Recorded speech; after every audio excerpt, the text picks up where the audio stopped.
앞서 설명하면서 우리는 자, 벡터가요, 숫자다라는 개념을 자꾸 강조를 해왔습니다. 자, 이 단원에서 좀 더 그 구체적인 예를 한번 볼 수 있을 것 같은데요. 자, 한번 봅시다. 숫자라고 생각할 때 우리는요, 교환 법칙, 그리고 분배 법칙, 결합 법칙. 자, 앞서에도 이러한 법칙들이 있었는데요. 여기서는 내적에 관한 연산에 대하여 교환 법칙이 성립한다라는 이야기를 해놓은 거고요. 자, 그리고 분배 법칙, 이 내적이라는 것이 분배가 된다라고 한답니다. 뒤쪽으로 이렇게 분배되는 것도 가능하다라고 이야기를 해놨습니다. 자, 일반 숫자 연산처럼 아주 자유롭게 쓰고 있다는 것을 알 수 있죠. 자, 결합 법칙이라는 것도요. 자, 실수배 곱한 것을 안쪽으로 가지고 들어갈 수도 있고 내적을 한 다음에 실수배를 할 수도 있다라는 이야기네요. 자, 이러한 계산이 자유로운 이유는 자, 우리가 바로 앞 영상에서 본 것처럼요. 내적을 좌표의 x성분 곱과 y성분 곱으로서 표현할 수 있었죠. 거기서부터 바로 유래된다 알아볼 수 있습니다. 그래서 한 가지만 예를 한번 들어볼게요. 자, 이것을 우리가 증명해서 살펴보려고 할 때, 자, 위치 벡터, a 벡터라는 것을 우리가요, 성분으로 이렇게 a1, a2라고 표현했었죠. 여기서부터 비롯된다 알아볼 수 있습니다. b 벡터와 c 벡터를 평면 벡터로서의 성분으로 b1 더하기 x성분을 b1 더하기 C1 이렇게 쓸 수 있잖아요. 그쵸? B의 X성분을 B1, C의 X성분을 C1이라 할 때예요. B의 Y성분을 B2 해서 이렇게 또 적을 수 있었습니다. C2 어떻습니까? 자, 이것을 내적한다라 할 때 요 전체 x 좌표와 요 전체 x 좌표를 곱하고 y 좌표기 곱해서 더하는 연산을 우리가 했었었는데 그 계산을 지금 해보려고 합니다. 내적을 곱해야 되는 거 맞죠? 자, b1 더하기 c1이고요. 더하기 a2 그리고 b2 플러스 c2가 되어집니다.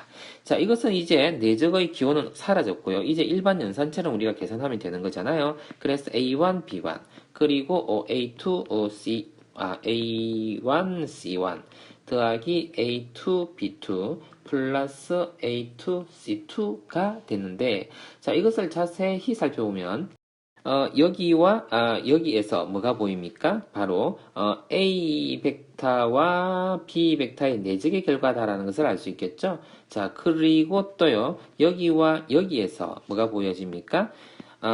A 벡터와 C 벡터의 자, 내적이라는 결과가 얻어지죠. 자, 그래서 결론적으로 어떻게 얘네는요, 얘네와 같다라는 이야기로 이야기할 수 있죠.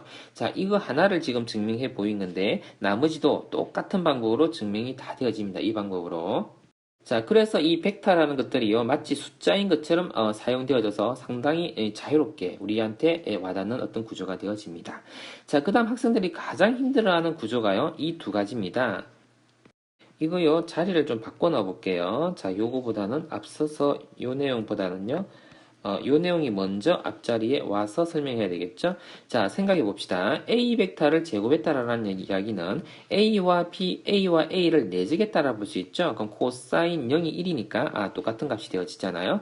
자, 이것을 이용해서 요것을 우리는 자유롭게 또 사용하게 되는데 제곱을 하게 되면 A 벡터의 제곱과 B 벡터의 제곱이 마치 우리가 곱셈 법칙처럼 생겼죠? 그런데 요 가운데에는 요 내적을 하고 있다라는 이야기입니다. 자, 그것을 왜 그렇게 하는지 살펴보고요. 자, 우리가 일반 계산할 때 아주 익숙해지면 좋겠습니다. 자, 그래서 이 부분을요, 좀 전에 정의 내린 것처럼, 정의라기보다는요, 표현을 나타낸 것처럼, 이것처럼 얘네를 두 벡터의 내적의 결과로서 쓸 수 있습니다. 그렇게 한번 써보죠. A 벡터, B 벡터의 내적, 그리고 A 벡터, B 벡터의 자, 이 결과를 줬고요.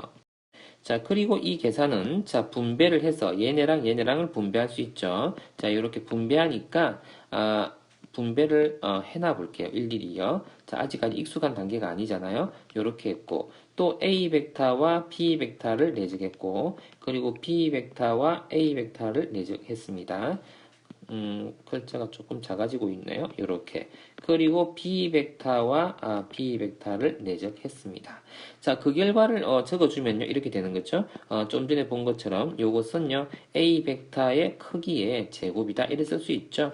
그리고 이 둘이가 교환이 성립하기 때문에 이것을 A 벡터, B 벡터 내적으로 표현할 수 있죠. 그럼 두 개의 A 벡터, B 벡터의 내적의 결과다라고 볼 수 있고, 자, 이렇게 쓸 수 있는데, 자, 외운다라기보다 이해를 해주면 좋겠습니다. 그래서 이런 표현을 이렇게 표현을 바꾸어 쓸 수 있다라는 것을 알면 좋겠고요. 자, 이게 왜 중요하냐면 합 벡터의 크기를 알게 될 때에 A 벡터, B 벡터에 대한 각에 대한 정보가 이 안에 속해져 있고 들어 있습니다.